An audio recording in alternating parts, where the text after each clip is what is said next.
today's symposium. Our presentation or our symposium today is being recorded and can be viewed on NABT's YouTube page later this month. We have 4 presenters today who will each give a 15-minute presentation followed by 5 minutes for question and answers. And we have a final invited speaker who will have a 20-minute presentation with a 10-minute for question and answer. I'll be moderating the Q&A, so if you have a question that comes up, please post it in the chat of our Zoom meeting, and I will select some questions for the presenter when they are finished. So let's get started with our first presenter. Our first presenter is Ashley Burkhart from Estrella Mountain Community College, and her talk is titled Interactive Learning for Inclusive STEM Education, Unveiling the Transformative Power of a Taboo-Inspired Activity. Thank you. I know it's a mouthful, I know. Appreciate that. Well, all right, everyone. So I am going to go ahead and share my screen. Hopefully have that set. Okay. Right. Okay, so hopefully everyone now can see the screen. So again, my name is Ashley Burkhart. I'm life sciences faculty at Estrella Mountain Community College in Avondale, Arizona. And so this, again, is an interactive learning for inclusive STEM education, my very long title, but it focuses on a taboo-inspired review activity. So wanted to to start off, just explaining some background about my class. So this class, or this activity, was created for a Bio 201, Anatomy and Physiology 1 for my allied health major students. And so these are students that are going into some form of healthcare, the healthcare field. Majority of them are pre-nursing students, but I do have some students that want, they're aspiring to go into medical school, PA school, PT, just really across the board. And so it's perhaps one of my favorite classes to teach. And so it's always great to kind of see where they're at and have some fun with them. So this activity was done after I had given them a check-in. So I had anonymous check-in. This is back in the beginning of the semester, right before our first upcoming exam.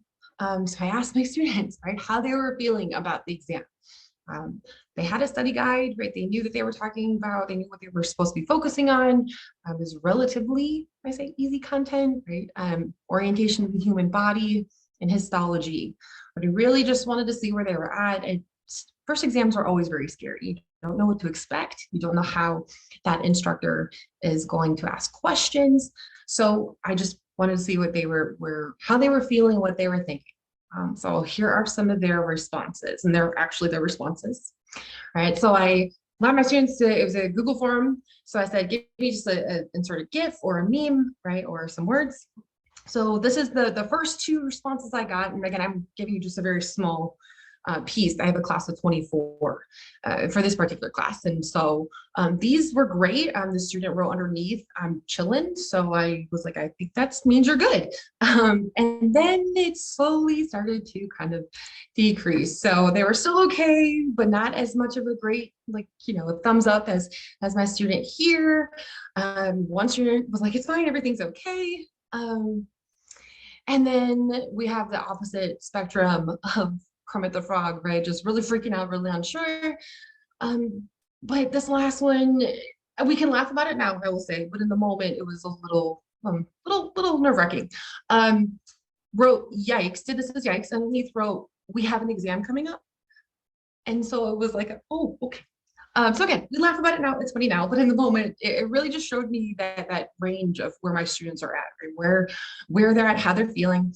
And so that really is what inspired me to create, I should say, this taboo activity, right? So for the needs of my students, so as current Bio 201 scholars, right, I wanted to create a fun way to review that material with them that was engaging all of them. So I just didn't want to, stand there and be like, okay, well, let's go some review questions, right? I wanted them to be all involved, but I really wanted to put them in the driver's seat. I also wanted to give them opportunity, especially I do this throughout the semester, but this was particularly important at the beginning of the semester. I wanted them to work with each other to share their experiences and perspectives. I know a lot of students usually take classes with their friends, which is great, but I wanted to make sure that they were pairing up with like other peers that they don't normally interact with. And so I'll explain in a moment how I did that. But those are my goals for my students currently as they were scholars. But I've also done some reflection and spoke with our nursing faculty about what are some of the needs that you have, what are some of the skills that you want our students to develop as they're going through these pre-nursing classes, as they're getting ready to apply, as future healthcare providers. What are some needs? Like what skills do they need to develop? And a lot of it was being able to communicate really complex information in a clear and easy to understand language, right? And also using this critical thinking and being able to work with others to solve problems, overcome challenges. So we know working on a team, especially in healthcare, it's really stressful. There's a lot going on. People usually don't go and see their healthcare provider if they feel well. Majority of the time, patients are not feeling great and they're stressed. And so how do we work as a team? How do you work with your fellow healthcare providers as well as your patient to make sure that you're communicating with them and make sure that they know what's going on and you're working together to overcome these challenges? So that was really my inspiration for this activity. So what I'd like to do now is kind of take you through a little bit of a simulated taboo activity. So I have the full activity that I did, a link to that in a folder that I'll share the link with at the end, but just to give you a little snippet of what we did. So I'll preface this with saying, as students walked into the class, I gave them all random cards, like just playing cards. And I said, just hold on to it. Don't worry about it. It'll come into play later. We had, up until this point, we had done some other review in the class. And so I asked them to take out those cards that they had, those playing cards, right? And I also then asked, have you ever played this game? I will say this is my evening class. So my evening class, I have a lot of just older students, a lot of returning students that are coming back from industry, changing careers. And so I was happy to hear that a lot of students knew what game I was referring to, but many of my younger students had no idea what I was talking about. And so I was like, which was great because I'm like, you get to learn a new game, but I also felt very old at that moment. Anyway, so I like to ask them if they've ever heard of this game. And then I told them, okay, we're going to find your partner. And so I had them find their partner. They had to go and match. So with two students, had the Nine of Clubs, right? They had to go and find each other essentially. So I wanted to make sure that they were randomly paired up because I really wanted them to meet each other. I wanted them to be able to, share their life and their experiences and to find a new person in the class, especially in the beginning. So at that moment, I told them, okay, so you find your partner, have a seat, and one of you decide who's going to be the guesser and who's going to be the clue giver for round one. And I made sure not to tell them what the roles are, like that, I should say what they'll be doing, because each student, they were going to take turns with these roles. So I wanted just to say, for time, pick one. Does not matter which one you are the first round. You're going to get an opportunity to be the next, to do that role the next round. So at each table I had, or station, I should say, they had a small whiteboard, a whiteboard or expo marker, and a dry erase marker. So I had the students do that. They had to sit down. And so even though I did have some students that did know what taboo was, I wanted to make sure that we went over the game rules as it was for our particular class. So I said, clue givers, it's your job. You're going to describe a term or picture on a slide. So I had the slides projected in an overhead, and they could not use those specific words. And so I made sure they understood that that's taboo. That's where the taboo in the name comes from. And I said, if you use those words, your team loses the round. Okay. Now for guessers, I told them, okay, you have to write down what you think that term is, what picture is, based on what your partner is telling you. So you're going to have your back turned towards the overhead. You're not going to be able to see that slide. You won't be able to see those words or that picture. All you are going to hear is what your partner is telling you. All right, when you think you got it, go ahead and write it out on whiteboards, make sure it's large and clear. I also made sure that they kept their answers hidden. And I gave them about 60 seconds per round. I said, when it's 60 seconds is up, they have to put their board in the air. We'll move on to the next one. Okay, so I wanted to make sure we're all on the same board, same page. So I told guessers, okay, get ready. Make sure that you have your whiteboard and your marker and you're sitting with your back to the front whiteboard. On clue givers, I told them they had to face the front whiteboard with me. So I said, if you're looking at me, you are a clue giver. If you are not a clue giver, then you need to have your back turned towards me. Okay, so this was just to make sure, again, that students really could not see the first slide and they had an idea of how this simulation was going to play out. So for the next few slides, I'm going to give you about 3 examples of what we did and the taboo words I used. But in the actual session that I did, we did about 15, just because for time constraints. But so for round 1, I had my students, I told them, here's your term. I did not mention any of the taboo words. I did not tell them what the specific term was, right? I just had that up there. So students, I gave them 60 seconds on the clock. Well, we'll simulate that, move on to the next one, right? And as round 2, I told them, okay, go ahead and switch roles. So at the end of first round, they had to put their boards up. I had to double check and see who got it correct. They got points, great. They didn't, what have you.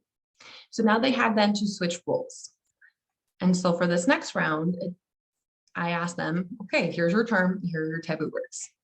Again, another 60 seconds on the clock, let the clock run out. And meanwhile, while they're doing this, I'm walking around, I'm listening, I'm making sure that they're not using those taboo words, right? Really trying to hear, how are they describing these terms? They can't use some pretty specific words that like really have been talked about and how to describe this term or this picture. How are they doing it? And so this is my final round. So this is one of the particular ones that was a bit more challenging. So cartilage, hyaline cartilage, I told them they couldn't use either or. And so this one was particularly tricky because they really had to know the characteristics. Right? They had to know that hyaline cartilage is this glassy-like appearance. Right? They really had to know where that hyaline cartilage can be found. Right? What does it do? Why is it important? So this really had made sure that the students not only knew that term, but they really had to be able to piece all of that information together. Right? So this part was particularly challenging. But it was really just interesting to see how clever they got with their descriptions. So again, I did this about 15 rounds and just for time in my own classroom, and then here as well. Now, at the end, I gave them a taboo activity self-reflection. So I gave about 10 minutes to do so, and then we moved on to the next piece. So this is just the wrap up of the activity itself. So I wanted them some time to think about their activity on their own, think about what they learned. And so from that activity, I assessed just the results through a variety of assessments, right? So qualitative, I got to see how they were doing, if they were writing it correctly, if they identified it correctly, were they spelling it correctly, right? Quantitative, how many of them got it correct, how many of them didn't? I asked for these student reflections, and I'll go through some of those responses in a minute. And really just plain old observing, right? That's the best way to see how many of them were actually engaged, how many of them were like learning and really trying, and also my own personal reflections on it. And so the key findings here, and I'll go into a little more detail in the next slides, is that they were all engaged and motivated, and actually some of the groups are pretty competitive, which was great to see. It was a healthy level of competition. But what I was really excited to hear is that they had this deeper conceptual understanding of the material. It wasn't this, surface level, okay, we can just recall this. It's not a memorization. They really understood how that material connected to other pieces we've been talking about. I also was really excited that they, just hearing them talk and how they were describing things and how even when they were rotating from role to role, just how the communication, what they were talking about and how excited they were, right? And how they really were working with each other to make sure that they were describing it correctly, and how they were overcoming a challenge of trying to address or trying to make sure their partner knew the answer. And down here, so it says about a 4-point. So I did this with I teach 2 of the 201 section. So I did this with one class and not the other. Don't tell my other class. But this class, compared to the averages of the other one, had about a little over, it was a 4 point, I believe it was like 4.24 improvement in the overall like exam scores. Right. So it was very exciting to see that they just had an overall improvement on average. Right. And so with this, I asked my students, how did this game contribute to your understanding of material? So this is what I mean by part of that reflection. The two parts that, two responses were all up here, right? Highlighted areas that I need to review or get additional clarification on, which was great, right? Students said that working with a partner and seeing different perspectives and approaches and to explain like the concepts really help them. Visualizing and understanding the complex concepts more clearly. They really enjoyed being actively engaging with each other. And they really found that active engagement, where it wasn't just them sitting there listening to me draw on, but they're actually engaging not just with the game, but with their peers, really helped them understand that material better. And they just thought it was fun, right? This particular student was like this really, like I said here, made the learning experience more memorable. And it really showed later. Ashley, you have about 1 minute left. Oh, okay. So I will kind of just go through all this. So I have this like slide linked, but what I just want to share is what I can take away from this activity, right? Game-based and interactive and game-based learning approaches obviously help our students be involved. It puts them in the driver's seat. They get to interact with their peers, right? Having students reflect and provide a voice, just checking in with them, but also how did it go? How did it not go? Right? Having them collaborate with one another and really just sharing experiences is important. Continuously just evaluate and adapt our practices. I put teaching in parentheses here because I want them to see that it's my teaching, that's my skill, right? That's my passion. But showing them that you have to continuously evaluate and adapt your own practice, whether that's teaching, nursing, what have you. And last but not least, just having more culturally responsive curriculum, right? Having students see themselves in the material. They know they have a place in STEM. They know they have a place in clinic. They know they have a place in the medical field or lab, wherever it is, really just showing them that they belong there. And this is, sorry, my dog. But this is a link to the resources if you want to see how I did it, some more information, as well as that background information on this process, and then the actual metacognitive reflection piece as well. Okay, thank you. All right, thank you so much, Ashley. That was a great talk. If you've got any questions, not you, Ashley, but you other attendees of the symposium, if you've got any questions, please post them in the chat and I will relay those questions to our presenter. First question is, where did you come up with this idea? Oh, that's a great question. So it was something that I was just thinking about, and it's the summer thing. It was actually in a weekend with a few other friends of mine. We were playing the board game Clue because I love Clue. And I thought, well, I wonder if I can do Clue for this. And I was like, no. And I honestly was just happening to think about what the nursing faculty said about how our students need to build communication skills, how they need to be able to effectively communicate with other people that don't necessarily have that education, that background. And I thought, well, Taboo. I remember Taboo. And so really it was a mixture of just my own experiences and my love for board games, and also talking to other instructors and professional program instructors as well, just to see what the needs and the skill set is. Excellent, excellent. And do you think this could be used as a review session for your students? Did you use it in that capacity, or was it more of like a weekly in-class activity? Oh, yes, sorry. Yes, it was used as a specific review session for the first exam. I've used various types of just reflection activity, or excuse me, game activities for reviewing throughout the semester, but this one in particular was for an upcoming exam.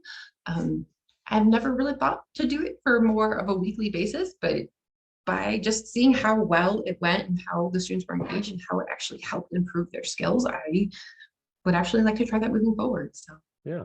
Another question that's come into the chat is in reference to sometimes when students do these activities with each other, they may accidentally perpetuate some misinformation with their answers or with their clues.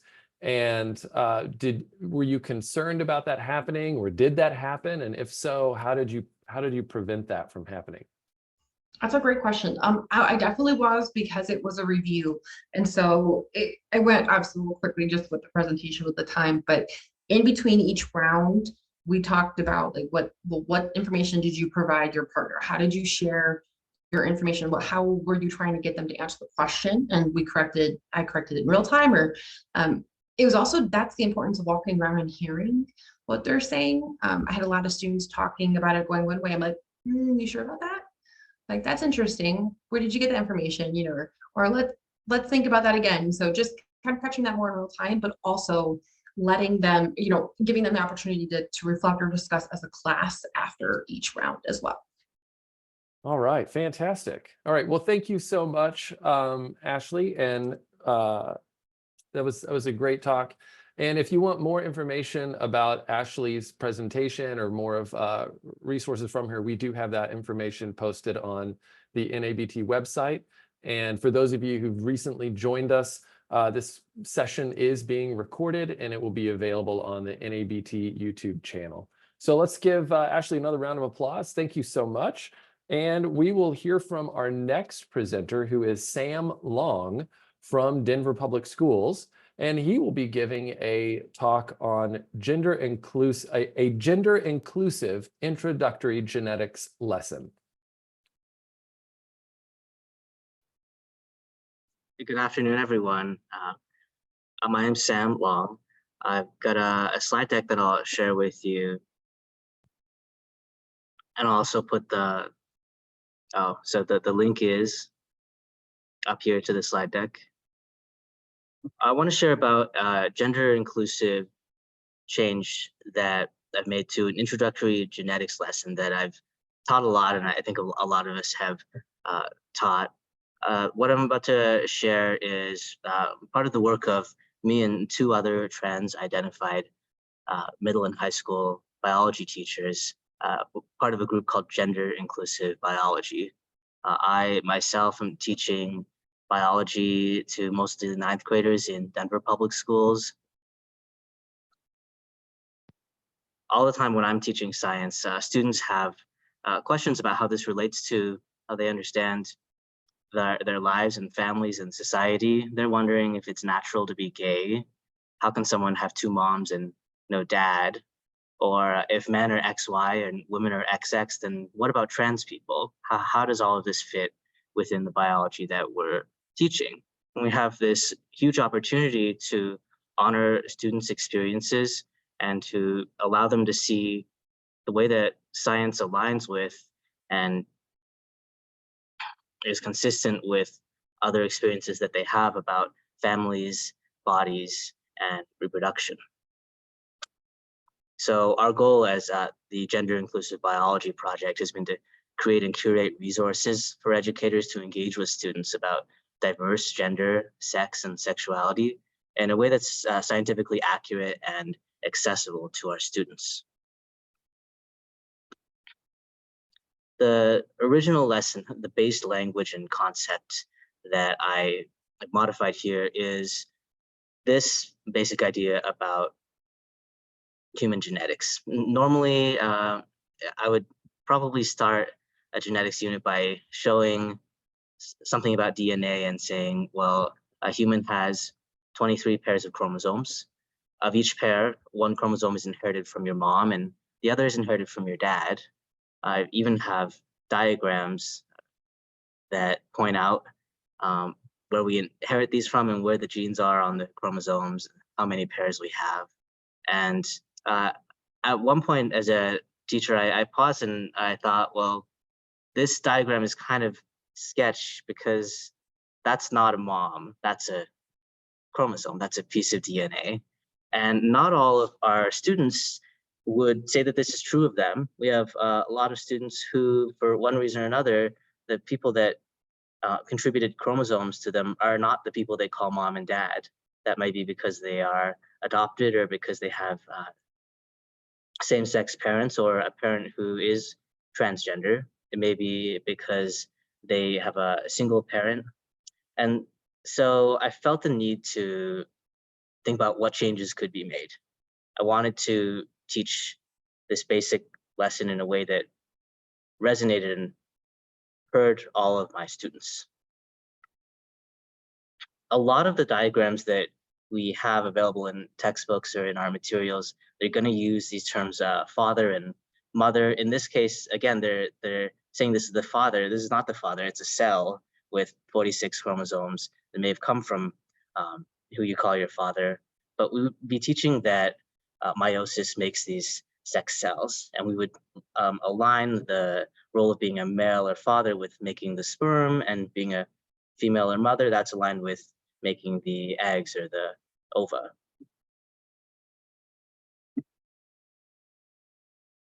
A lot of diagrams have this attribution. A lot of the language that I was taught use this. And so I thought about what are some ways that I can adapt this to better serve my students. We have students who identify as LGBTQ or those with diverse families in every classroom, in every school. And so I came up with a couple of ways to address that need. Option one is just to amend what you're originally saying. This is the exact text that I had before, but I'm adding what's in purple. I'm saying, but some people don't share chromosomes with the people they call mom or dad. For example, some children are adopted or conceived with a sperm donor or egg donor. So calling out that the language that we see is not always including everybody, but it is the most common language that we'll see. After this point, amending that lesson, I can continue to use the terms mom and dad and have my students use that. Most students are familiar with that. And that achieves some simplicity. We're going to be consistent with any materials we're using. But we've really only called out that diversity at the beginning of the lesson here.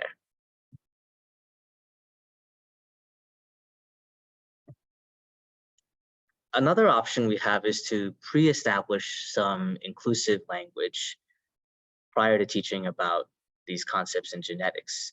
For this, I'm going to lean on a graphic from GLSEN called the gender triangle.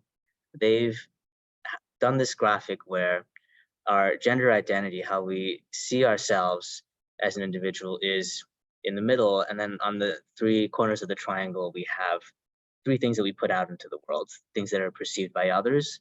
The first is our sex assigned at birth, what the medical community labels us after we're born.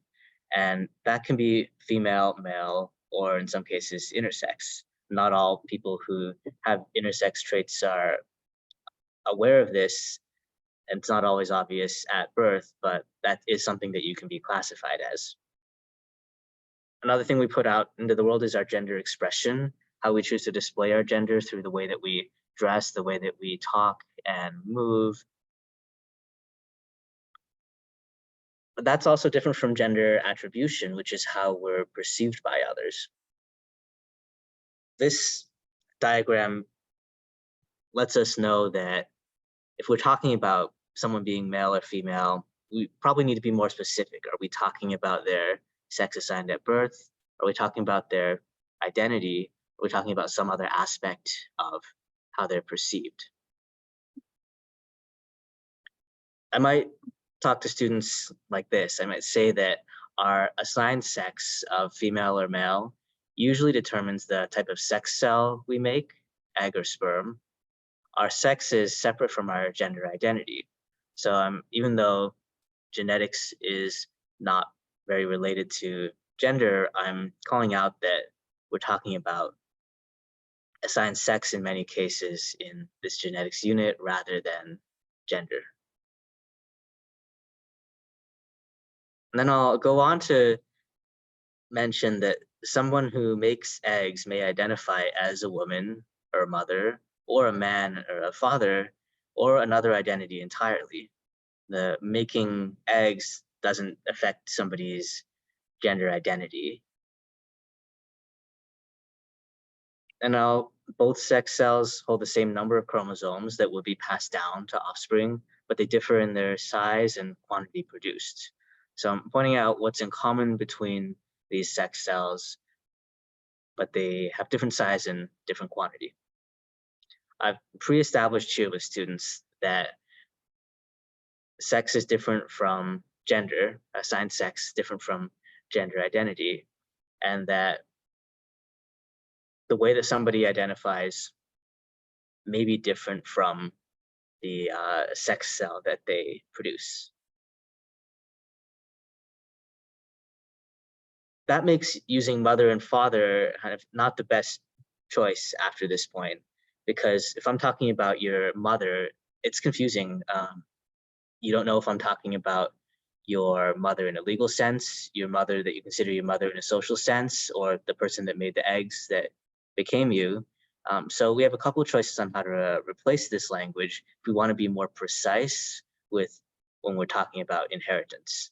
One choice is to use the language of egg and sperm. We're talking about the cells themselves now, rather than the people who contributed them. But in a lot of contexts, this works. The egg contains this gene, the sperm contained this allele. If we want to talk about the individuals, we can use the egg provider and sperm provider as pretty general terms to describe who it is that's giving us these gametes. In a practice problem, I might say, got parent 1 here and parent 2 here. I'm going to describe them.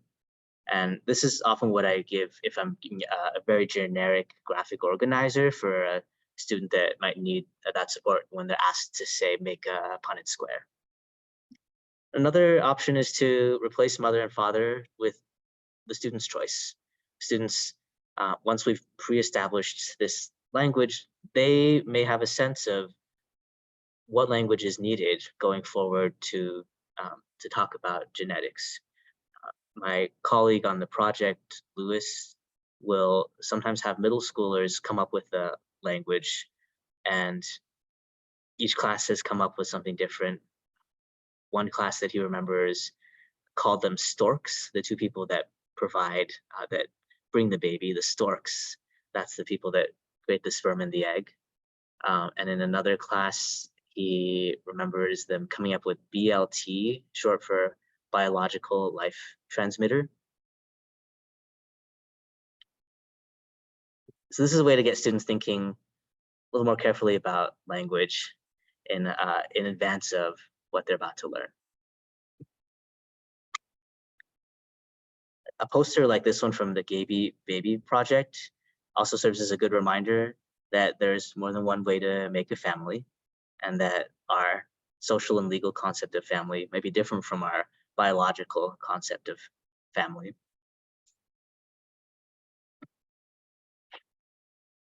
Option 3 here is to kind of go wide and to go broad. Let's decenter humans from this introductory genetics lesson. Maybe we can get a different result if we don't start by talking about humans. So in this option, I would start by saying many living things do sexual reproduction, where multiple parents provide genetic material to one offspring. Sexual reproduction almost always involves 2 types of sex cells with dramatically different size. We see the 2 sizes here. I would tell students that the large cell, whichever one's bigger, that's the one that's called the ova or the egg. And whoever makes that will be classified as female in their sex. The small cell, that one is called sperm or pollen. Whoever makes that cell is going to be classified as male in sex. That's the original classification of sex. In this unit, when we talk about something being male or female, we're talking about sex, i.e. the size of gametes. We're not talking about gender. We're not talking about parenting roles, sexual behavior, or any other traits. I've taught students what is true for all living things first before we go on and talk about other patterns or shortcuts that you might be able to use to classify sex in a specific species or a specific family. If I'm doing this option, I like to start by showing students this newly discovered organism. I tell them it's a plant that was found on a moon of Jupiter, even though it's actually a plant found in Africa. And I tell them we don't know anything about it, but it's got these two sex cells it uses to produce. One's 10 nanometers across, one's 200 nanometers. What do we call this? Students come up with really interesting and creative names. They're all valid names if we've discovered a new plant, and I can tell them if you were to use Earth conventions, this small one's called the pollen, the male cell. The large one's called the egg, the female. It's the size of the gamete that is our original definition of sex.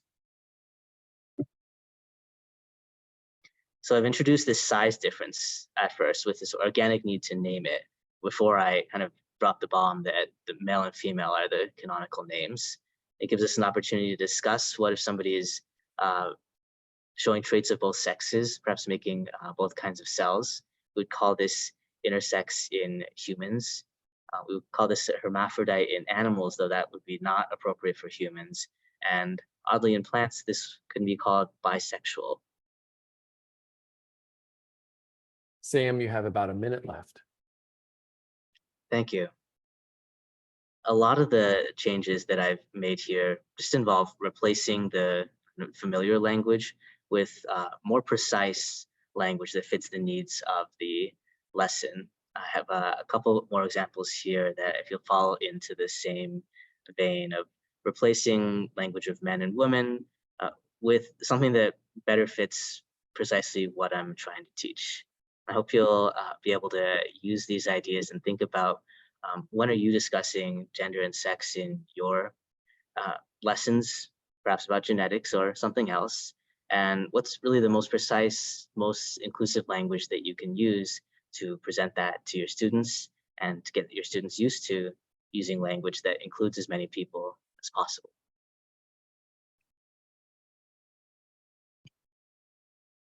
Okay, thank you so much, Sam. That was very interesting. I really enjoyed that talk. Let's give Sam a round of applause. And we also have some time for questions here. If you have a question that you would like to send to Sam, please post it in the chat and I can read it and make sure that he's able to answer it. I know that there were several comments in the chat about how interesting people thought this idea was. One of the questions was from one of the attendees was, have you ever used the example of a gingerbread person to explain the differences between sex, gender, and sexuality? And I think that might be common in the K-12 curriculum. So. Yeah, for sure. The gendered person is a graphic that helps students conceptualize the difference between assigned sex, gender, and sexuality, attraction, and the form of a couple of different axes. So that visually can be a good way to make students realize, yeah, these are different things with different aspects of one individual that we can talk about if we start to use the more precise language. All right, and then another question I have, being from Oklahoma, is similar to another question that someone else had. Have you ever received any pushback from your administrators in including this in your curriculum? I've received pushback. My administrators, I'm in a school that very strongly supports this kind of work, but I have received pushback from, say, families. Hearing, oh, I heard you talked about transgender in class today. I didn't know that this was part of the curriculum. Often I try to be as transparent as possible and show that we are learning language that fits and describes the entire world. We are learning about animal examples of sexual diversity that are based on evidence. And there's difficulty in bringing something new, especially if you're in a community where you're going to have members of the community that are really like they're listening for things, and they are almost they're eager to point out that this shouldn't be in biology, but this is something that's been in biology all along. Our way of classifying sex, our way of approaching diversity as something that's interesting rather than something that's pathological. That's kind of ingrained in biology. Many of our teachers are in communities where it's a little more difficult, and you might not really be able to say, oh, I'm using this language because I'm thinking about my trans students. But if you even use that language and say people that produce eggs rather than saying women every single time, you're going to have students that notice that and hear that, and it's going to make a big difference. It's going to signal your inclusion to them. Yeah, fantastic. And another question we have is, have you dived into the new conventions in pedigrees when you teach genetics? Yes, so a while ago, we made a little page of guidance about pedigrees. And since then, there have been some updates that folks in our community have made us aware of. There's not much of pedigrees that I personally teach in ninth grade biology, but the symbology is something that I've very intentionally modified. So we have the squares for male and female. And we can say that the square is a male, a circle is a female, as long as our students are aware that usually pedigrees are made based on phenotype. They're made based usually on either chromosomal sex, if they've been karyotyped, or they're based on phenotype. And we can use vertical lines to represent inheritance, but that's not necessarily, that line doesn't necessarily represent somebody's social concept of family. That's their biological inheritance. So similar to the kind of language that I was using in the adapted lesson, I use similar in pedigrees. There are many other symbols that have been introduced and adopted to represent different situations in pedigree analysis, but that's not something that I've personally tried out with my students yet. All right. Well, thank you, Sam, for that great talk. Let's give him another round of applause, and we will invite our next presenters to come up here or come onto the screen. Next up, we have Sarah Prescott from BioQuest and the University of New Hampshire, Sharon Homer Drummond from NSF, and Deb Rook, also from BioQuest. And they will be presenting their talk, Reflections on Development of a BioQuest Community of Practice from the Inclusive STEM Teaching Project. Hello, and actually it will just be me presenting, but we all co-developed this project and wrote the paper together. So my name is Sharon Homer Drummond. I'm a AAAS Science and Technology Policy Fellow at the National Science Foundation. Sarah Prescott is the president of BioQuest, and Deb Rook is the executive. So if you're unfamiliar with BioQuest, it's a 501c3 nonprofit curriculum consortium. We're dedicated to provide empowering life science educators to drive innovation in STEM education. And it's been in existence for over 30 years now. It really emphasizes inquiry, technology, and participatory models of curriculum development and publication of open educational resources on the CUBES platform. Its grounding theory is known as the 3 Ps approach to STEM education: problem solving, problem posing, and peer persuasion. And if you're familiar with UDL, you will see a lot of similarities between those. So BioQuest regularly hosts faculty mentoring networks, working groups. It has a summer workshop every year called Biome, and learning communities.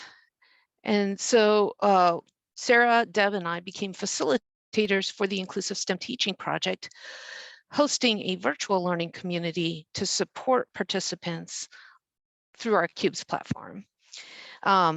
Learning communities really allow deeper learning, application space, responding to community participants' goals and needs. And it allows for both a brave and safe space to be created. And I'll return to descriptions of the iterations of the LCs shortly. So safe spaces have been identified as environments where everybody feels comfortable expressing themselves and participating fully without fear of attack, ridicule, or denial of experience. However, authentic learning about social justice often requires the very qualities of risk, difficulty, and controversy that are defined as incompatible with safety. Brave spaces have been defined as a place where ground rules are set to treat difficult conversations not as a prelude to learning about social justice, but as a valuable part of that learning. And they're protected dialogues about the ground rules that allow facilitators to demonstrate openness to learning from participants, thus disrupting and decentering dominant narratives in which knowledge flows in a top-down type format. The BioQuest learning community allowed us to create a virtual space where participants could be widely separated geographically and institutionally and make it very adaptable. So the Inclusive STEM Teaching Project has always had learning communities. Typically, these were hosted at institutions where multiple faculty or administrators were going through it. And you can see a picture here from a couple of years ago, fall 2022. This allowed us to be able to really adapt the ISTP facilitation materials to work with folks who are BioQuesters. So I'll come back to that in a little bit. The ISTP itself, I'm gonna get rid of these meeting controls so I can actually see what I'm talking about, is a professional development initiative. It's funded by the NSF, and it was designed for faculty, postdocs, and doctoral students. It allowed them to advance their awareness, self-efficacy, and ability to cultivate inclusive STEM learning environments, develop themselves as reflective, inclusive practitioners, and it has been delivered for over 5 years now as a MOOC. Ooh. There we go. All right. And it uses a number of different things to be able to support learners. They have embodied case studies that humanize, provide shared points of reference, represent and honor differential experiences, and require intentional framing to prepare viewers, and they're shown through videos, and reduce harm. They also have the My Inclusivity framework, which is a deep reflection exercise for every bit of content throughout the 7 weeks of the MOOC. So you have to do deep reflection prior, you have to do deep reflection afterward, and then develop application strategies. And it focuses really on developing values and goals and describes real actions. So you're creating an action plan for your class or your program as you go through it. And it allows you to have the participant to have a tangible document to refer to after the course concludes. So there are 3 really empirically supported features of going through the ISTP program: those embodied case studies, the inclusivity framework, and the local learning communities, which is where BioQuest came in. So local learning communities, again, are hosted at host institutions where multiple faculty or administrators are going through it. It allows networking with colleagues and it's customizable. However, you can't do that if you don't have a single institution for your participants. The embodied case studies, again, allowed humanization and shared points of reference and intentional framing. We're not going to go into this very much, but ISTP also has affinity spaces, kind of like faculty mentoring networks along the side. These are separate from the learning communities. They're especially important for minoritized learners. And then the My Inclusivity framework that I discussed. And you can see an example here of how that's done.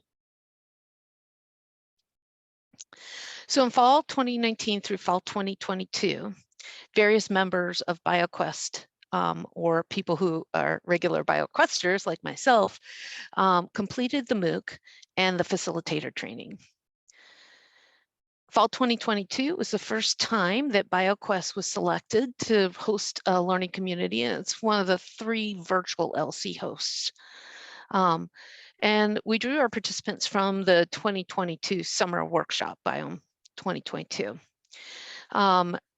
Spring 2023 through fall of 2023, we invited the wider MOOC community to participate in the LC. So if an individual faculty member or administrator, for instance, at a particular institute was going through the MOOC, they could join the BioQuest LC and get the support they needed to complete it.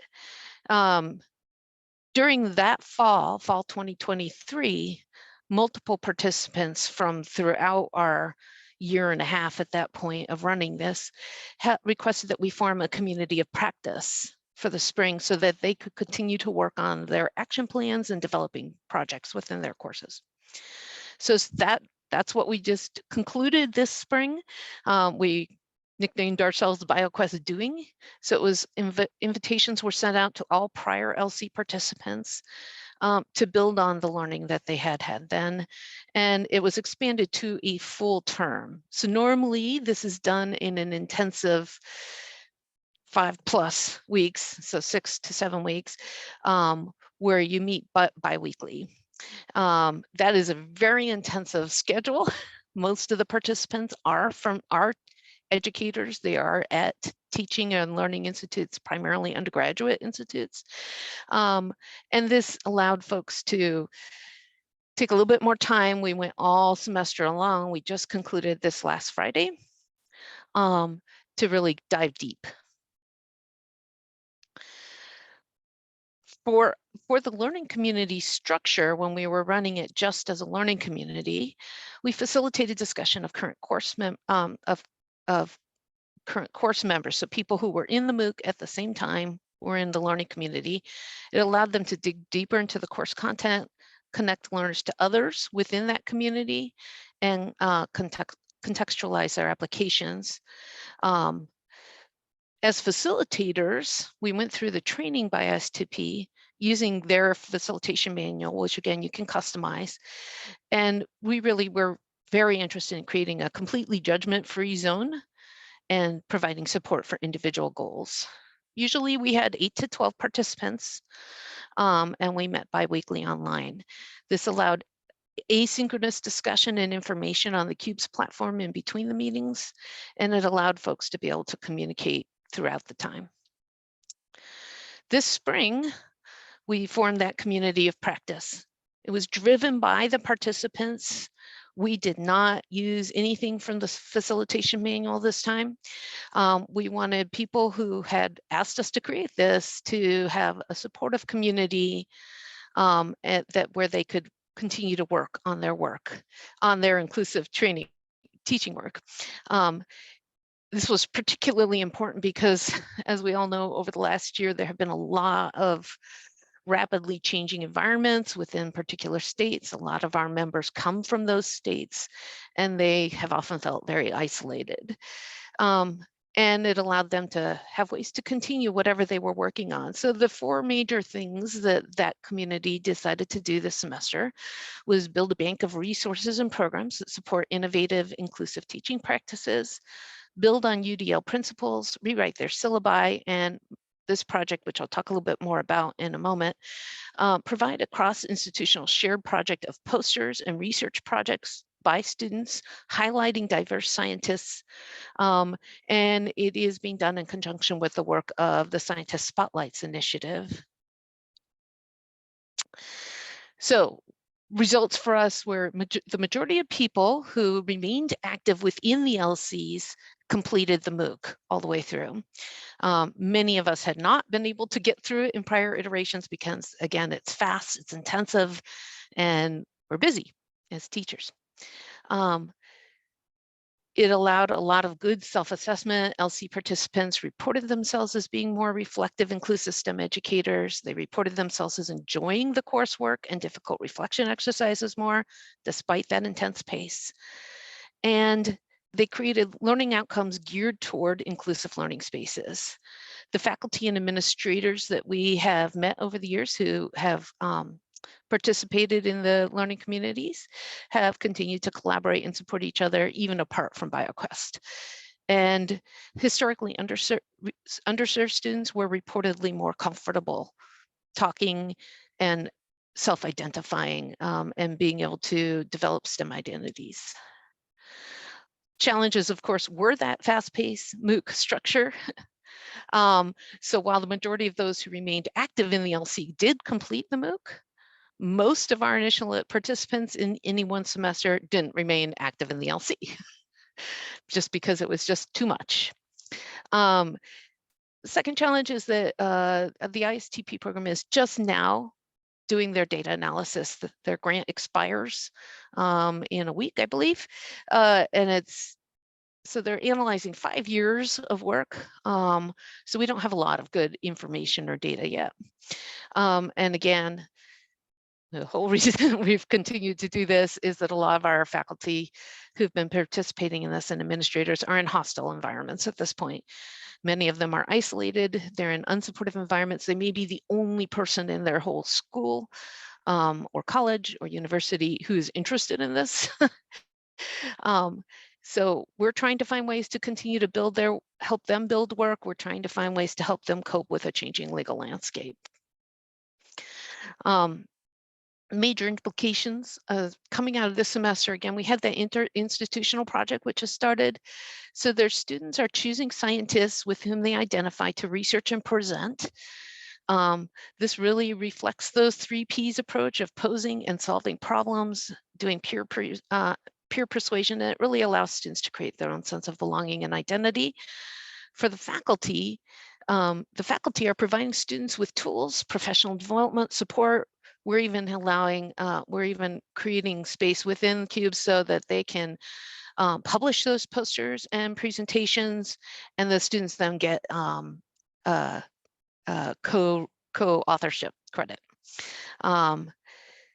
Goals of ISTP really mesh well with BioQuest. Ethos, the CUBE's platform allows us to continue to build these kinds of partnerships and to be able to host various kinds of communities and to hopefully continue to build sustainable, inclusive, equitable, open STEM education. Our citations are there. So at this time, are there any questions, comments, or ideas you have? And I'll stop sharing my screen.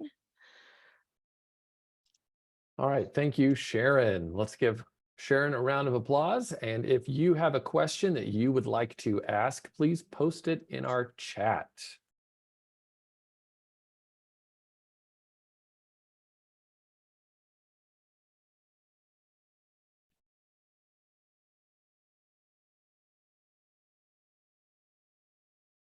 Were the asynchronous discussions anonymous?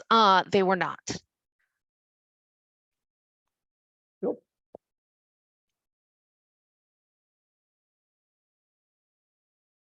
They were anonymous to ISTP because they were within CUBE, so only the participants could see them.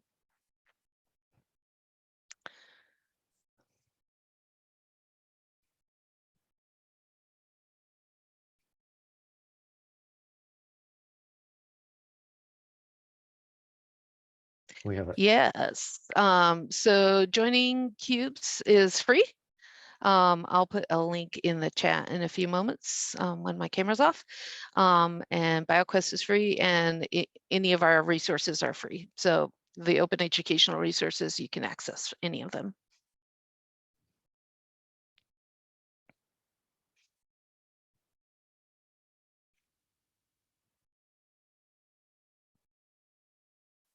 All right. Any other questions? Okay.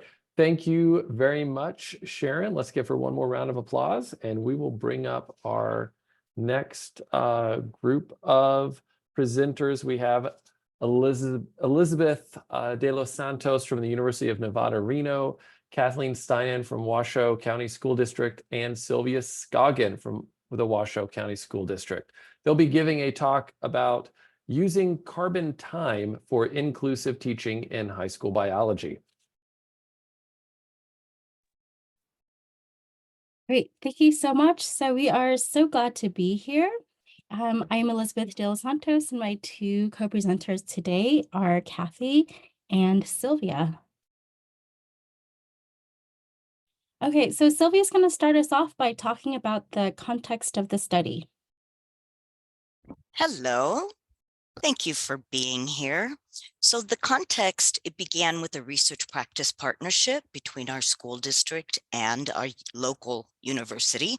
We're a rather large school district, and our biology teachers were struggling to get the data they wanted from our state assessments. They wanted to know more granularly what were our students not understanding. So we employed a teacher co-design process, which means that we invited one teacher from each of our high schools. There are 12 in our district. And on a monthly basis, they worked on an assessment. They decided that an end of semester final exam would be high stakes, medium stakes. Let's call it enough for students for them to be able to gather the data that they wanted. We did experience some challenges, obviously, because our 3 dimensions are difficult to assess all at once, and we were limited to machine scoring or machine scored items. So those were some of our problems, but I'm waiting for Elizabeth to. Thank you. So what we learned over the course of multiple administrations, you can see that we gave the fall one, which focused primarily on matter and energy and ecosystems, the 2 units in that semester. We gave it multiple times, minus 2020, because I'm sure you all knew what was going on there. So we learned that our students, their strengths were in ecosystems. They really scored well on those items, but they had a weakness in energy and matter.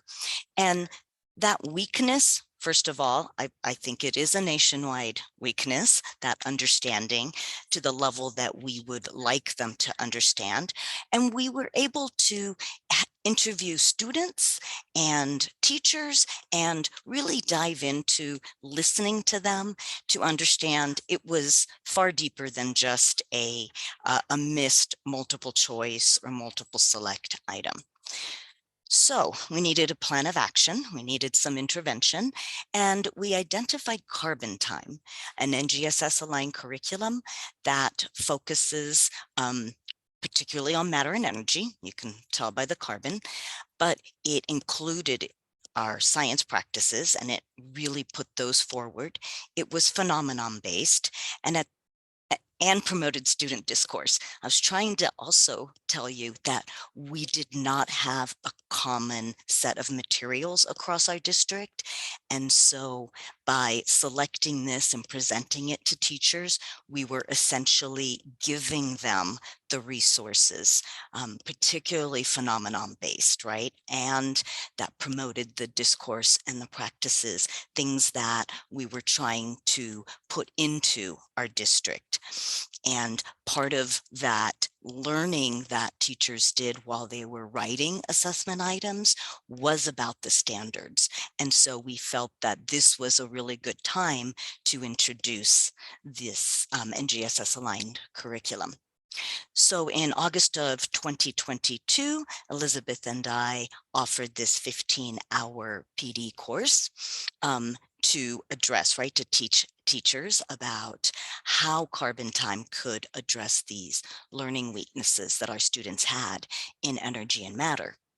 And Kathy, who is going to talk not next, but will explain, was one of our teachers in it. And she's going to share more about how it looked in her classroom.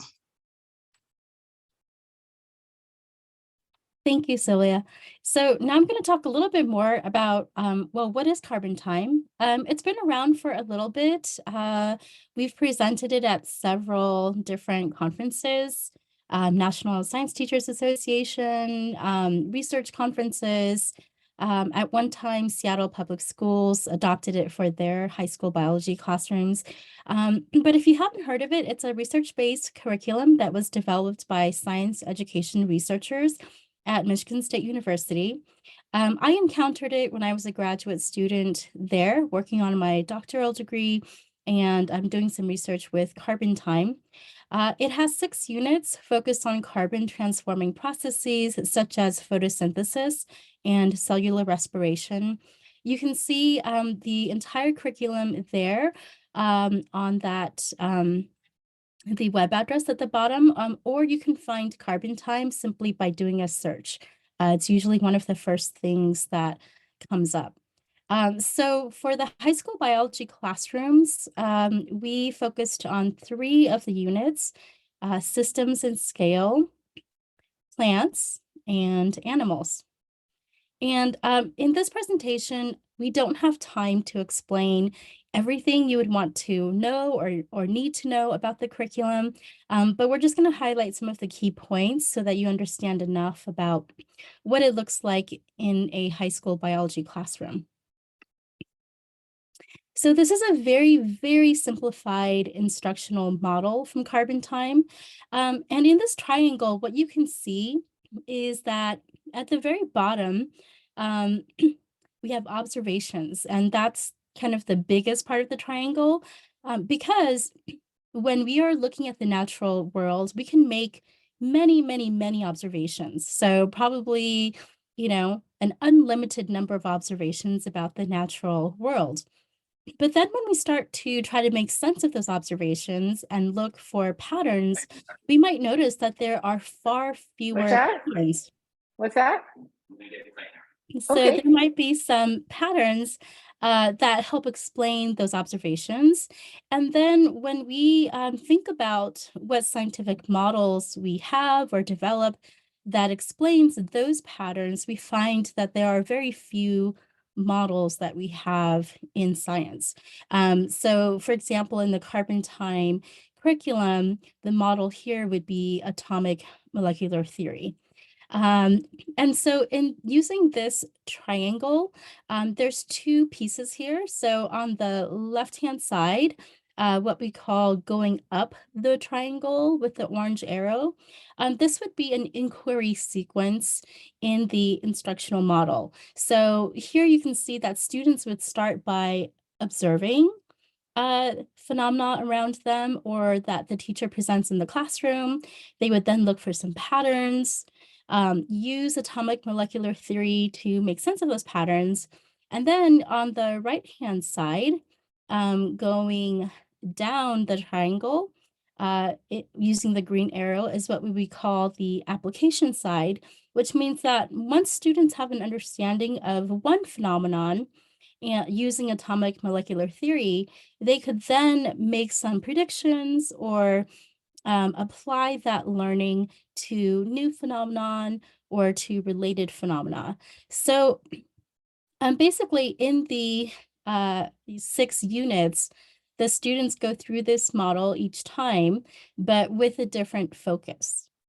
So I'm going to show you on the next slide just one example of a tool that we use in the curriculum that really helps show how we can be inclusive in our teaching when we're using these curriculum materials. And what we mean by that is that we are making sure that all students have an opportunity to participate in the discussions that are happening in the classroom. So this is the very first, what we call tool in the instructional model. So it looks like a worksheet, but it's not a worksheet, it's a tool. And I also made myself a note to make sure to tell everybody this is also not a KWL. So what we would, have known as a, what do you know? What do you want to know? What have you learned? So it's not quite that either. What this tool does, I know it's too small for you to see, but I'm going to highlight a couple of things here. So in the very first unit, which is systems and scale, the phenomenon is ethanol burning. And you might wonder why we're looking at ethanol in a biology classroom, but I think Kathy might talk about that in a little bit. But what this tool does is that first, in terms of inclusive teaching, we are making sure that we elicit students' prior knowledge and that we accept all ideas. So you can see here that in the tool, the language that we're using is draw the arrows to show your ideas about what might be moving into, out of, or through the flame. So this is very kid-friendly language, right? We're not asking the kids yet to engage in very sciencey language. The other thing about this tool is that we are starting to get kids to trace matter and energy, even if they don't know that they're doing it. So one of the cross-cutting concepts that we use a lot in this curriculum is matter and energy. And so you can see that again, this is very kid-friendly language. So what goes in, what comes out. The next part is an initial explanation in the student's own words. They can use their everyday and home language. And this is inclusive because at this point in the curriculum, when we're just soliciting the students' ideas, you know, whatever they say is something that we can elicit and use as a resource in the classroom.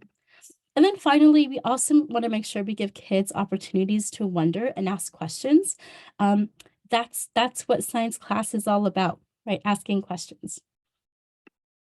Okay, so next, Kathy is going to talk about some of her experiences implementing this curriculum. She's done it 2 times, once in fall of 22, and then again in fall of 2023. Hi, I'm Kathy. I'm the teacher that taught some carbon time. And the worksheet that Elizabeth showed the first time, just recently, is something that we give the kids as a starter, and then we keep using that same tool often. And as the kids learn more, they change the tool, the model. They can change their arrows and their reasoning as time goes on. So they see that often all the way through the first unit, and then they get different models for the second unit and the third unit. Some obstacles we had at implementing, and I've been teaching for just a bit and for a while, and just going back to having to learn a new curriculum was really difficult for me and the other teacher. It was like being a new teacher again. So not a lot of time. Teachers don't have a lot of time to review the materials, but our second year was much better. We reported that we knew what was going to happen. We felt that we were able to communicate to the students better. The way that we teach in the class is a bit more student directed, student driven. So the students are doing the modeling and the questioning and some explaining as they learn more and more stuff as you move along. Both me and bad English, Faith and I both teach AP. So that was an additional responsibility that was added on to our plates. So that was really difficult. Faith was actually a new AP teacher, and she was still getting a grasp of carbon time. So that added to some, I guess, some stress that we had. Students' prior experiences for me and expectations, this was where the equity would come in. They didn't have to have certain specific experiences or expectations for the labs we did, for the explaining. They could explain it in their own way with their own life experiences. And the same for parents and families. They were able to, They were able to, the kids were able to use their own expectations. Some talked about going camping and burning logs. Others talked about, lighting a match or having, I don't know, like burning gasoline in their backyard, whatever worked for them. Sorry, Kathy, we're running out of time. Okay. So I'm gonna go All to right. the successes, the good stuff. Okay, so some good stuff that we need to, I guess, implement is we PLC'd an amazing, great PLC. Faith, I, and the 2 other people that are speaking today, we had great PLCs. We talked about what worked and what didn't. Our data shows gains in learning from the semester exam. I think the students have really long lasting memories of the labs and the experiences they got from these units. and they're carrying forward even into the semester. So I'm looking forward to see what they take into chemistry and bring back to AP, teaching it in the future years. I think they really grasp the concept of energy in living systems and matter in living systems. And so I think their understanding is deeper than what it was in prior years.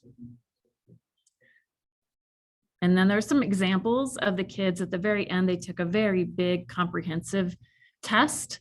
And before that test, I made them create some little study books.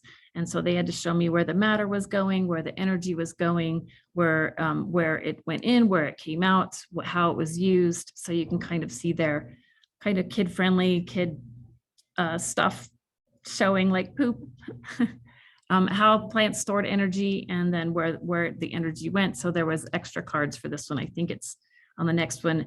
And then the kids all shared they shared their study guides so they could, and they explained to each other how this works and what their drawings showed. So it kind of reinforced what they learned. Is this one me too? Oh, that's we have just a few seconds left to just wrap it up here. So we're hoping to get some more teachers involved in Carbon Time this summer in a PD that we're offering. And I'd love to get some more teachers on board at my district. So that's where we are with that. All right, let's give a round of applause to our presenters. Thank you so much. And if you have questions, please type them in the chat and I'll read them and get them to our presenters so we can get some answers. And overall, you mentioned having like a difficult course load and having to change curriculum and feeling like you were a first-year teacher again. The examples that you shared of student work were fantastic. Overall, do you think that the changes that you made really had a meaningful impact, that it's worth doing, that you'd recommend it to others? Oh, definitely. I think the students just get this so much deeper understanding of energy and matter than just explaining what photosynthesis or cell respiration is. I think that we're talking about 13, 14-year-olds, so they're still in their very concrete thinking. They're thinking abstractly through using concrete things, so like models and stuff. And it doesn't matter their education level, they're all understanding kind of the same understanding. They're coming away with the same kind of concept understanding. It's super inclusive for backgrounds. We use the models are just really helpful. And the learning it's really cool to see them, what they've learned. And when students work on these, are they working on these in groups, or like collaborative groups, or are they do some of it by themselves, or what are they? The study guides were partners. After we've gone through the 3 modules, this is for the big test. So I usually have my kids working in groups of 4, so table groups. They set up labs, they run their own labs. They're given kind of guided, here's how you set up the first lab with the ethanol, and then they move through setting up labs with plants and BTB on their own as time goes on. So they've learned to design a lab using certain indicators and tell if there's carbon dioxide coming off or energy moving in through temperature, and then apply them to new scenarios. So they're working as a group, they're having conversations as a group.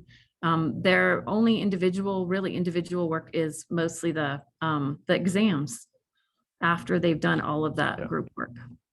Have you noticed any examples of like peer sharing or peer learning in those? Okay. Definitely. They do that. It's on a daily basis that they're peer sharing and peer learning. Fantastic. Mm-hmm.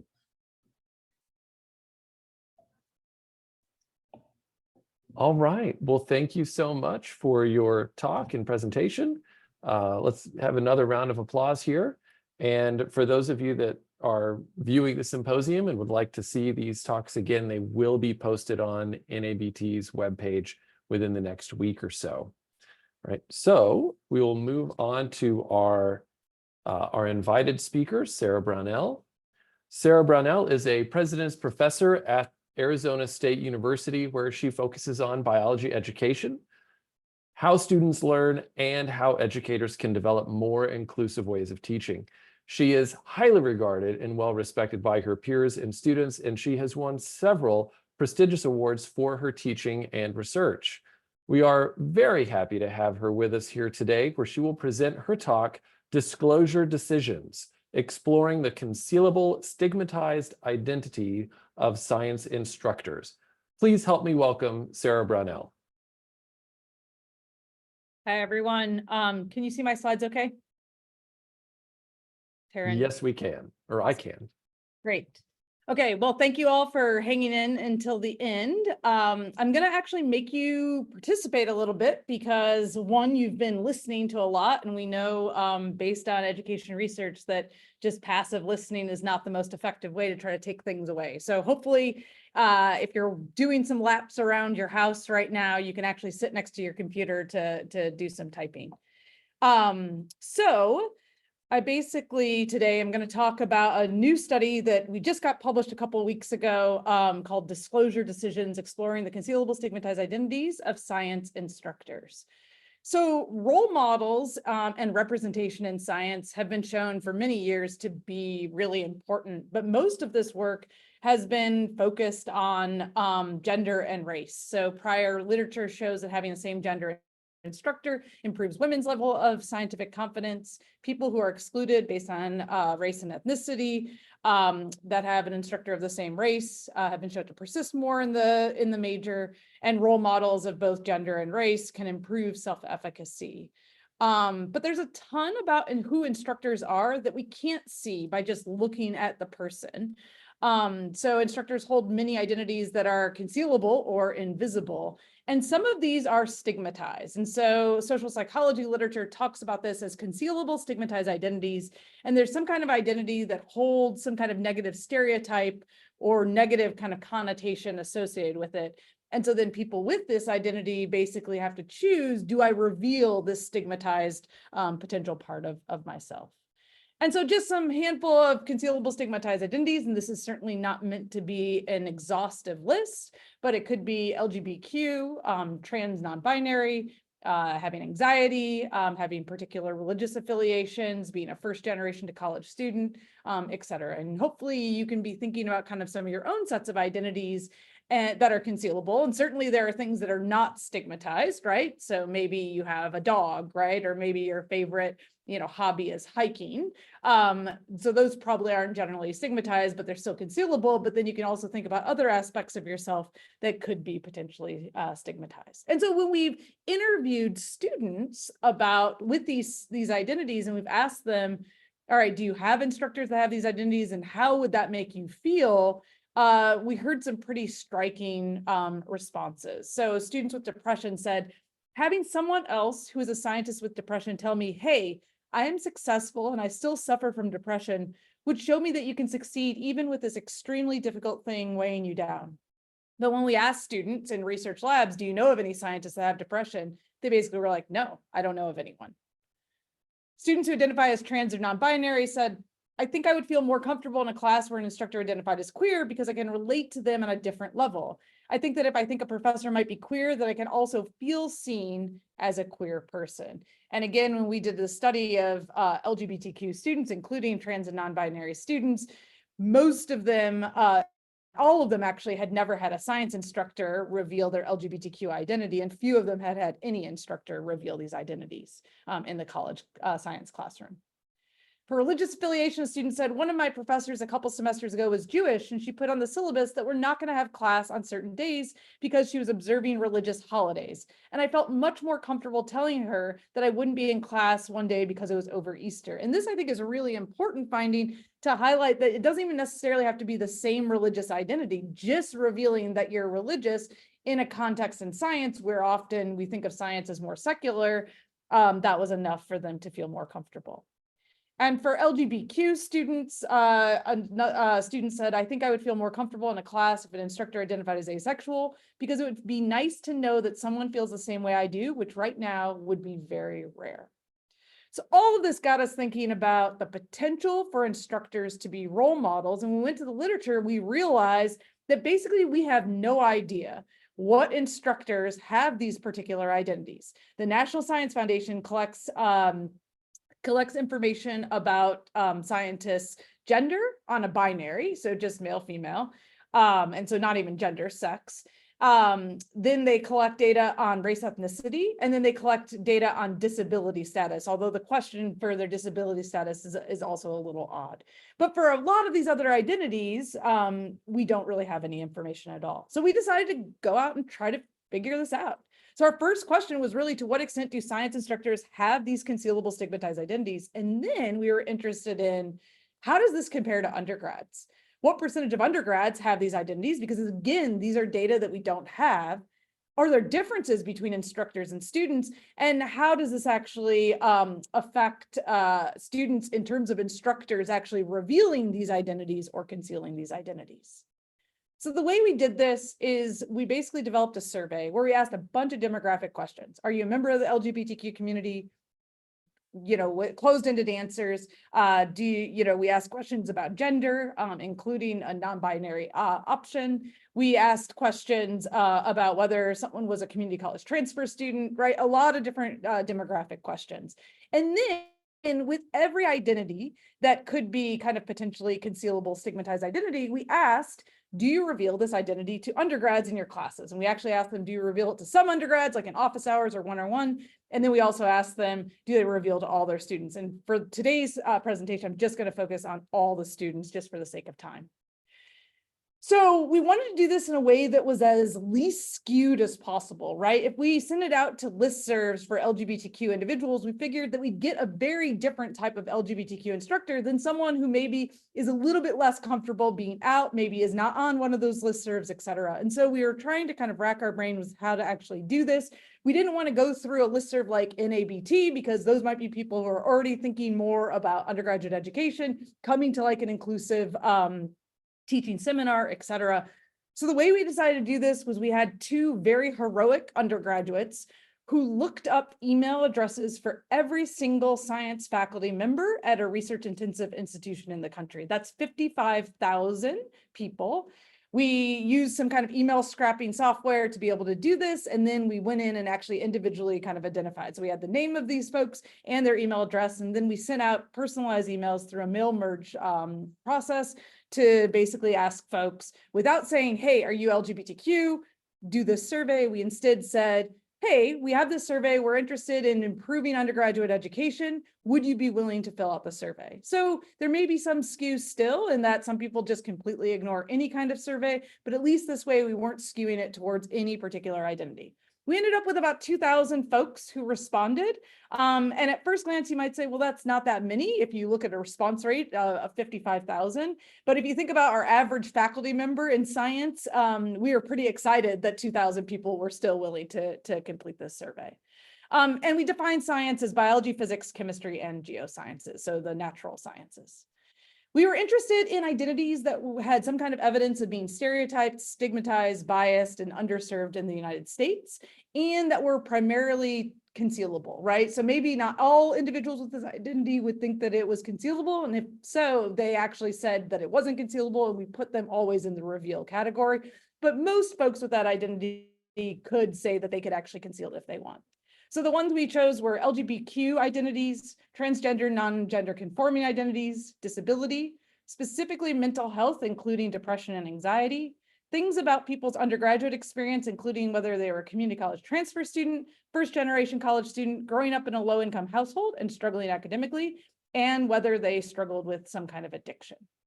So we wanted to ask our first question with this survey: who has these concealable stigmatized identities? So now I'm going to make all of you do a little bit of work, and I want you to go ahead and add to the chat, what identities out of this list do you think are most represented among college science instructors?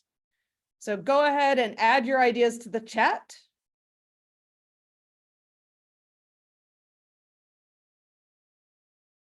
All right, thank you guys for playing along. I'm just watching them come in. Looks like we've got a lot of votes for mental health, depression and anxiety, some for struggling academically, things about the undergrad experience. Okay, some votes for LGBTQ. Okay, So again, these are among these college science instructors, what's the most represented? So take your predictions, and here's what we actually found. So on the y-axis here are the different identities, and on the x-axis are basically just the percentage of instructors that check that box that said, yes, I self-identify as having anxiety, I self-identify as having a disability, etc. And those are what our data actually look like. So 35.4% of instructors said, I struggle with anxiety. 29% of instructors said that they are first generation college going. 26.7 said that they have depression, et cetera, et cetera, et cetera. So you can see those of you who were predicting mental health, that was actually some of our top ones, right? Depression and anxiety were 2 of the 3 highest percentage identities. And I really like to call out for this depression one. We're talking about basically 1 out of 4 instructors have depression, right? And I want to encourage all of you, including especially those at the college or university level. Do you know that 1 out of 4 of your colleagues actually struggle with depression? I would predict probably not. So this is who checked the box and said that they had these identities. And then the second question that we had was, how does this compare to undergrads with these particular identities? So we gave undergrads basically the exact same survey. And we wanted to say, okay, well, how do we recruit undergrads? We actually identified instructors who completed our survey at research institutions, and we got a similar population of undergrads at those institutions to complete the survey. So we ended up with a national sample of both science instructors and science undergrads. Specifically, we got students in large enrollment science courses, and we ended up with over 2,400 students that completed this survey. So I want you to add to the chat yet again, which 2 identities do you predict there's going to be the biggest difference between the percent of instructors and the percent of undergrads who hold that identity? Where do we think the biggest mismatch is between instructors and students? So go ahead yet again and add to the chat.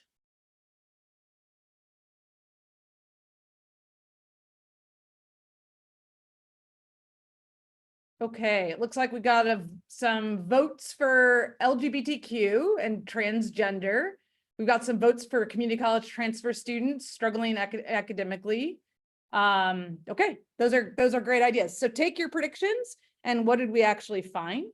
So again, this is what I already showed you. This is the percentage of instructors who check that box. And now these like little gray circles are going to be the percentage of undergrads who check those same boxes.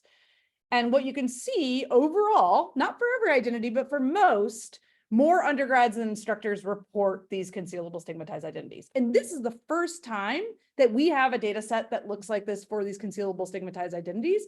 And we find this really important because then we can start to actually make claims that if more undergrads have these identities, there might be something in that pathway to becoming science professors that potentially is a barrier for people with these particular identities, right? And so this line is basically showing the mismatch between students with the identity and instructors with the identity, right? So you can see that some of our highest differences are reporting that they have anxiety or struggling academically. So, so someone voted for struggling academically, that's on there. You can also do this by looking at how many more times undergrads have an identity than a different identity. And those of you who honed in on the LGBTQ group, you would be right there that they were some of the most prevalent. So 3.7 times more undergrads report being LGBTQ, 5 times more undergrads report being trans or non-binary than faculty. But this is just who checked the box, right? And I want to really reiterate this, that this is not what students actually see. So to actually get at what students see, we realized that we had to actually look at the data to see who actually reveals this identity to undergrads, right? Because when they're looking at the front of the room, they only will know if someone has one of these concealable stigmatized identities if they actually tell them that, right? So then instead of just looking at who checked the box, we have to start to actually look at who reveals this to students. And you can see a dramatic difference in terms of the actual representation in the classroom of these concealable stigmatized identities, right? So even though almost 40% of faculty report having anxiety, less than like 5% of faculty actually share this with their students, right? So if you're sitting in the class and you're one of those 60% of students who struggle with anxiety, you feel like no one at the front of the room, none of those authority figures, none of those successful examples of scientists have anxiety. Actually, a bunch of them do, right? And this highlights this is an untapped kind of potential for role models, right? And so these gaps between who the students are and what percentage of students have these identities and the identities that are actually represented become far greater, right? 55% difference for anxiety, 48% difference for depression. Again, you can look at number of times, 24.2 times more students have depression than instructors actually share the depression. 32.1 times more students struggle with addiction than instructors actually share that they struggle with addiction, right? And so really this is untapped potential for instructors to become role models. So why aren't they sharing, right? Why do we think people are actually concealing these identities? And then the folks who reveal, why do they actually reveal? So I want to start off with actually getting all of your ideas. Why do you think people are concealing these identities, right? So obviously we're looking at them as far as like stigma, but like more specifically, why do you think that they're actually concealing? Go ahead and add your ideas to the chat.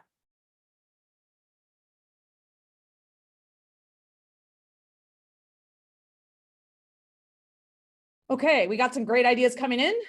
Safety issues, job security issues, thinking that personal life should be separated from work life, fear, embarrassment, concerns about privacy.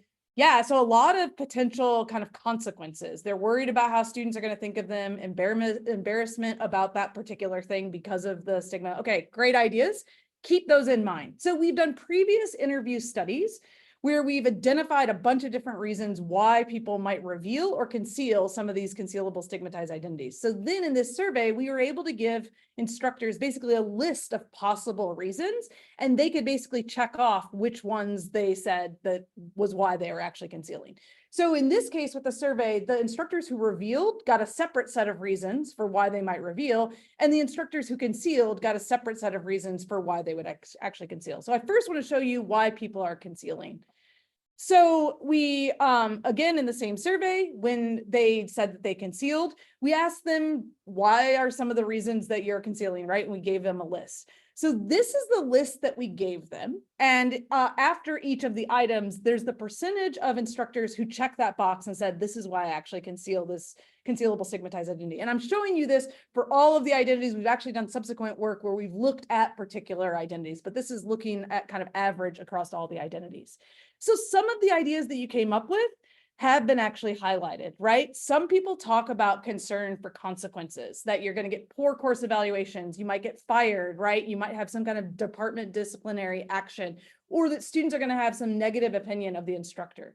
But what was really surprising to us, so similar to what all of you predicted, we went into this thinking that people were going to be really, really stressed about consequences, and that's why they weren't sharing. But these were some of the least checked responses, right? And instead, what seemed to actually be far more prevalent was just general ideas about the culture of academia, that I typically don't share this identity, right? Not that there's necessarily anything wrong with this identity, but I just don't talk about it. That I don't think I have a personal enough relationship with students in the course, that I thought revealing this identity was actually inappropriate, or that I don't know other people who actually reveal a similar identity, right? Or people tended to talk about not recognizing benefits of sharing this identity. I didn't think this identity was relevant to the course content. I'd never thought about telling students about this identity. I did not think this identity was relevant to students in the course, or I was concerned it would waste class time, right? So actually similar to a lot of you and what you were expecting, we thought that we were going to get a lot about concerns about consequences, and there were some people that were there. And for sure, people working at religious institutions that maybe have anti-LGBTQ kind of rules, for sure, like that's a different situation. But this is, again, looking across all of these research institutions. It seemed like the major driver for why people were concealing their identities was that the culture of academia basically said, leave your identity at the door, don't bring your identity into the classroom, specifically for science, and that they didn't recognize the benefits. They didn't think about how students potentially would benefit from this.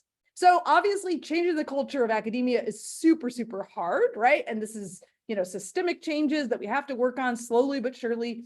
Every time someone reveals their identity, maybe another person in their department may feel more comfortable, right? And so hopefully this is something we can do on the long term.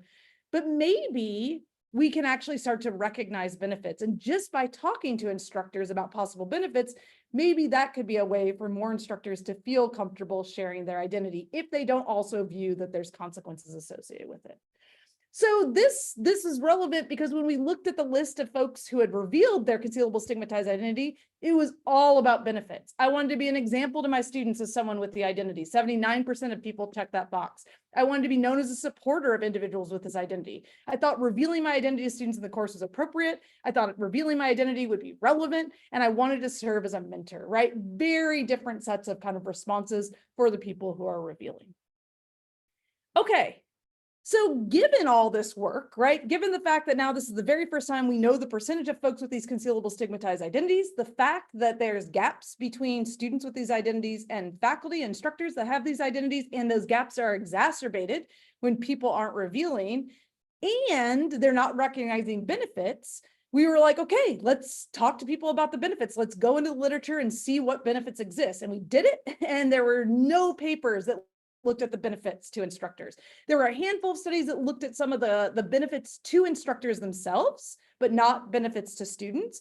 And there were a lot of papers that focused in on the potential consequences to the instructor, right? So we wanted to say, well, how is this actually impacting students? So we started doing a lot of different studies, and for the purposes of time, I'm only going to have time to talk through one of them, but I'm happy to share some resources about some of the other stuff that we have going on with this. So I'm going to focus specifically on LGBTQ students for this. So the study context was basically, we wanted to say, okay, if an LGBTQ instructor reveals their identity in front of the whole class, how does it actually affect all the students, not just the LGBTQ students, although we're interested in them, but how does it affect all of them, right? Is there any kind of benefit to all the students? Are there any kind of costs, et cetera? So we had an LGBTQ instructor reveal her identity at the beginning of the semester in an upper level biology course at the college level. We collected data over 2 terms, and we did this in Arizona at a research intensive institution that's neither kind of LGBTQ friendly or unfriendly. It's kind of in the middle. How did this actually happen? Well, because instructors were typically worried about wasting class time with this, we really wanted to make sure that this was a quick intervention. So we had the instructor reveal their identity in less than 3 seconds and never mention their LGBTQ identity in class again. So specifically, they did it with this PowerPoint slide in the very beginning of the class when they talked about their academic background. Then they said, I also like to hike. I really like Mexican food. I'm a proud member of the LGBTQ community, and my favorite movie is Pitch Perfect. And that was it. That was the only thing they talked about their LGBTQ identity. 8 weeks later, when they were done teaching this course, they sent out a survey to the students and basically said, hey, do you remember your instructor revealing her LGBTQ identity? Yes or no? And like, obviously, students might not have been there that day. Students may not have been paying attention. We often say a lot of things in class that students forget. So we wanted to account for that. And if they did remember, then we gave them a survey that asked a bunch of questions about how it actually affected them. So our first research question was, to what extent do students even remember an instructor revealing a 3-second intervention, 3 seconds of saying they're a member of the LGBTQ community? So again, I want you to share in the chat. I want you to put your prediction hats on. What percentage of students do you think remembered this 3-second intervention? Okay. We got to vote for 50, 90, 80, 85, 50, 25%. All right, so we've got some pessimists here and we've got some like extreme optimists. So we went in and we were like, okay, I have no idea how many people are going to remember this. This was a concern. We were like, does this need to be a much bigger intervention, like 5 minutes or a half an hour? Does it need to happen over multiple class periods, et cetera? But we stuck with just this one-time 3-second intervention. 91% of students recalled their instructor revealing her LGBTQ identity, which totally astounded us. And we were really excited that it seemed like just that 3-second intervention, which absolutely was not going to take up class time, could be actually something memorable enough to actually reveal that concealable stigmatized identity. Now, do we think that this instructor had kind of special like magic powers where their students remembered everything? Probably not. And we probably think that this is that a high percentage of students remembered this because this is different, right? Scientists don't typically talk about identities. There's this idea called the expectancy violation theory. It violates kind of what normally happens in the class. We think that that probably has to do with a lot of this high percentage. So then we were able to say, okay, these 91 students who remembered this, we gave them the survey that asked them, how does it actually impact you? And so we asked the research question, how did it actually impact the students' experience in the course? Overall, was it a positive impact? Was it a negative impact? Or was it a neutral impact? And what we were really excited to see and really surprised by was that the majority of students in the class said that it actually had a positive experience. 31% said there was no impact, it was neutral, and very few students, 3%, said that it had a negative impact. We've interviewed LGBTQ instructors, and a concern that they have is maybe by sharing their identity, they're going to make students uncomfortable, that's just something that they shouldn't actually share.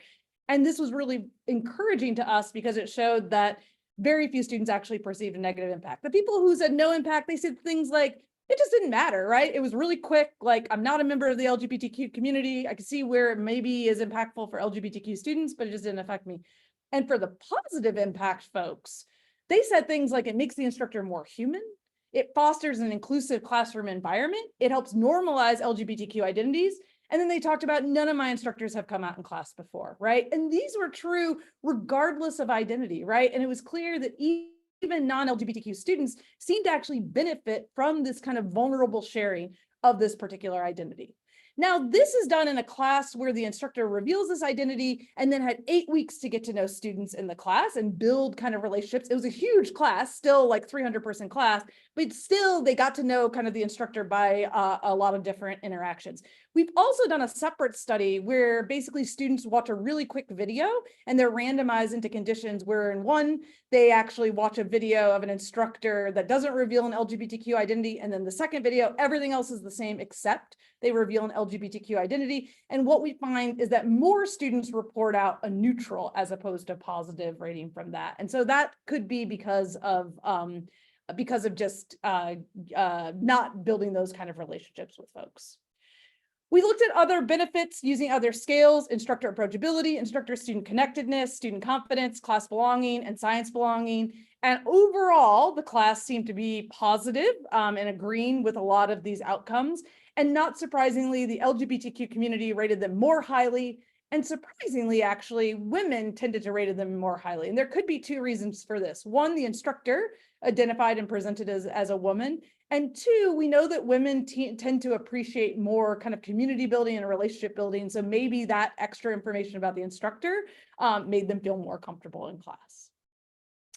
And then because that idea of inappropriateness came out both in terms of why people revealed and in terms of why people concealed, we wanted to ask the question, do students think that it's appropriate for STEM instructors to reveal that they're a member of the LGBTQ community? So again, I want you to share in chat and I want you to predict what % of students do you think thought it would be appropriate for a STEM instructor to come out during class?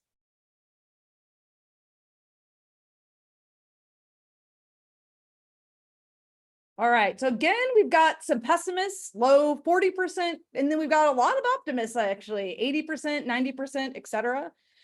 So we went into this thinking that it was actually going to be pretty low. We were like, okay, like I'm worried that, you know, students wouldn't actually think it's appropriate. I'm not sure like what we would do with that information. But we were really surprised that 95% of all students in a not super liberal state said that it would be appropriate for a STEM instructor to come out to class. And when we asked them why, we ended up getting that it empowers the LGBTQ community. It's a way to get to know the instructor. And it's just an important part of the instructor's identity, right? They were like, hey, the instructor should be able to be authentic, should be able to like bring their full selves to there, right? And out of all of our findings from the study, this was actually our most exciting finding, right? Because then that really gave us the encouragement that this generation of students is basically like, it's fine. You can share this, right? It didn't take away class time. It's a way for the instructor to be more authentic. And not only like, is it neutral, but actually it seems to be beneficial for a lot of students. So we have followed this up and we're crunching the data right now because this is just one instructor, you know, one classroom. We're doing this across 9 different instructors at a bunch of different institutions. So we'll be able to actually look at geographic differences, but we don't have that kind of ready for prime time yet. Someone asked in the chat, how is this, do we know anything about other identities with this? And yes, we do. We've actually done this exact same study design with depression, revealing depression specifically in the context of teaching neurobiology and saying, this is how neurotransmitters work. And this is how my particular antidepressant actually works. And here's the molecular mechanism. And I take one of these every day. And we've seen actually very similar patterns, right? Where students find it overall beneficial or neutral as opposed to negative. Really interestingly, we were worried that it would affect instructor competence. We didn't see that it affected students' perception of instructor competence. And overall, they basically thought that it was appropriate to share that. So that is work that we're doing ongoing. It hasn't been published yet, but we're really interested in looking at a lot of these other identities as well. So big take homes from this: revealing concealable stigmatized identities may make the instructor more personable, approachable for all students, and disproportionately so for students with a specific identity. I should say the study we've done with students with depression, they also disproportionately benefit from an instructor revealing depression. Instructors are somewhat representative of the student body, but if they reveal concealable stigmatized identities, that's going to drastically increase their representation. Right now, students are looking at the front of the room and they're basically seeing no representation for most of these concealable stigmatized identities because instructors largely are not revealing it. So implications broadly for instructors is, we're trying to encourage folks to think about the possible benefits, because that seems to be the reason some people are revealing and other people are choosing to conceal. And so that's why we're starting to do some of this work to actually demonstrate possible benefits for students. These are personal decisions. I'm not advocating for any person to reveal these concealable stigmatized identities if they don't feel comfortable with this. But the hope is that showing these possible benefits, if someone's on the fence, then maybe that's going to be enough to actually push them forward, right? So I would encourage caution in thinking about this. Think about your own personal context. There's also a lot of intersectionality that plays into this in terms of gender, age, how many years you're teaching, et cetera, et cetera. And if you don't have any concealable stigmatized identities, you might be saying, well, what can I do? And it was talked about in an earlier presentation. You can use examples of scientists with some of these concealable stigmatized identities using the Scientist Spotlight work. So that said, I want to thank all the folks who have done this work. This is primarily the PhD thesis of Carly Bush, who just defended her thesis and is co-mentored by Katie Cooper and myself. And Tala and Jingy were the heroic undergrads who did this work, and Supriya was a postdoc who worked on it as well. And with that, I will take questions in my kind of last couple minutes. All right, thank you so much. That was great. One of the questions I saw go by in the chat was regarding if you had any evidence or any ideas of if this would work as well in classes that were not STEM oriented. Because I know in some of your examples you mentioned, a faculty member who taught a neurobiology course talked about their depression, and that perhaps biology or pre-med majors may be more interested in or may see more application or relevance to gender identity or anxiety and depression than perhaps in some other major.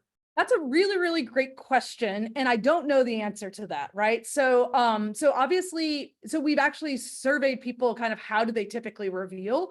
And a lot of people who reveal, they either reveal very beginning kind of saying, who am I, right? And that's not at all connected to content. And that's how that LGBTQ study went. But some people who are LGBTQ absolutely reveal their identity as they're talking about gender inclusive instruction, right? Teaching about genetics or reproduction or that kind of thing. So you can do it as it relates to the content. We don't know, right? That's the simple answer to this. We don't know which is more impactful on students. We don't know what aspect of that students find more or less appropriate.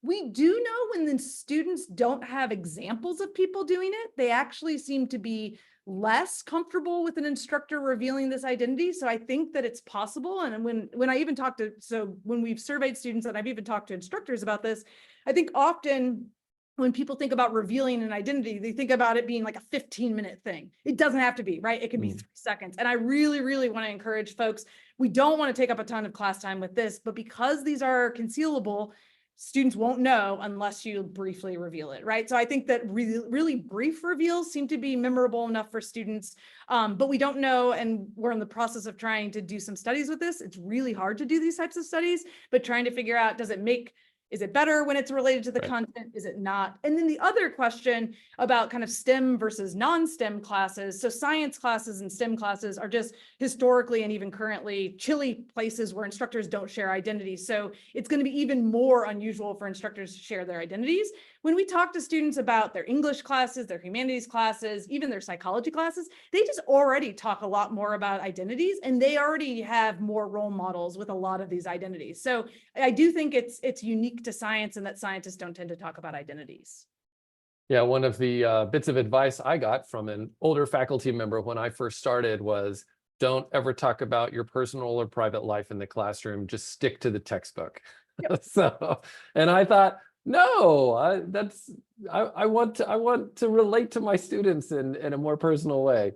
So another question is there a concealable identity that people seem more willing to share than others?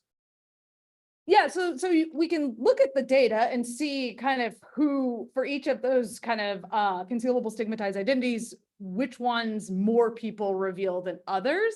And I can't actually remember off the top of my head what that would look like, but this paper is published, so you can actually go and look at that figure to see the gray lines, essentially, like the gray bar, what would be smaller for that, right? And I think that there are things like first generation status is the less stigmatized identity than saying that you have addiction problems, right? So I think that there's various differences in terms of stigma.